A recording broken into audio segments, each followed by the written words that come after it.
Somebody wanted me to talk about Will Smith Sr. This is Will Smith's father. And I met him the first time Will and Jeff were going to play at the Sixers game. And they had I guess it was at the middle of the game. And Mr. Smith was out there. And I remember he was wearing his like work clothes because he ran that factory that made ice. And we talked, and at a certain point, I think he retired from that. And Will bought him the last two townhouse units of Pier 5.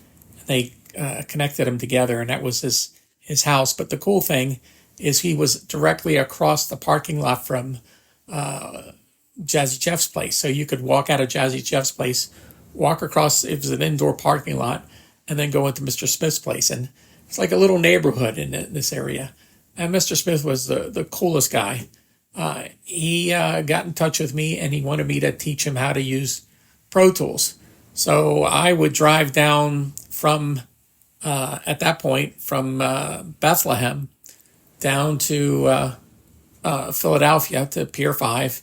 And I was doing it just about every other day or so and taught him how to use Pro Tools. And I think it was maybe a good month or so that I was going through everything with him. And he just absorbed knowledge. He just wanted to know how to do this and that. And he had his musical instruments there. And he also started his own jazz label. And interesting thing he did, he would find jazz acts and he would invest the money into them. So he would spend the money to record them. And he usually did the recordings up at Angel Mountain, up at Bethlehem. But the deal with the artist was they would sell the CD and he would get half the profits. So he fronted the money, and then but I don't think it ever went the way he really wanted it to go. But he thanked me on one of the CDs. And I think the last thing he was doing, he had this book he had put out and he was promoting that. But great guy. He came up to my house a few times. And I have so many stories. I remember getting into his car. He had a Jeep, and every single check engine light came on. And I said, Mr. Smith, your lights are all on. And he says, it still works, doesn't it? And I go, yeah, I guess it does. And that was funny. And then eventually he got, I think Will bought him a BMW 7 Series. And I was driving a BMW at the time, and I was telling him about all the things with navigation and that, and I said, you should use this or that, and when I got into his car, the area that was display, he just used it to put his cigarettes and that on there, and I said, don't you know how to? And he says, I don't know how to do that.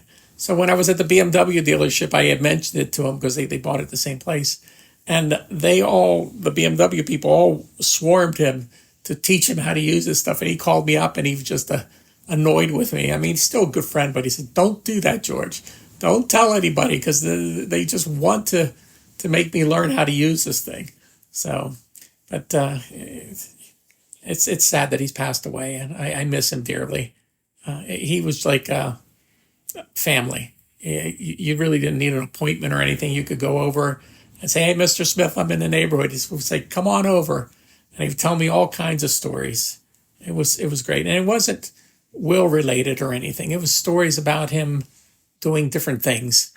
He even worked on that ship that was on the Delaware River that was across from his townhouse that you could see. He just great guy.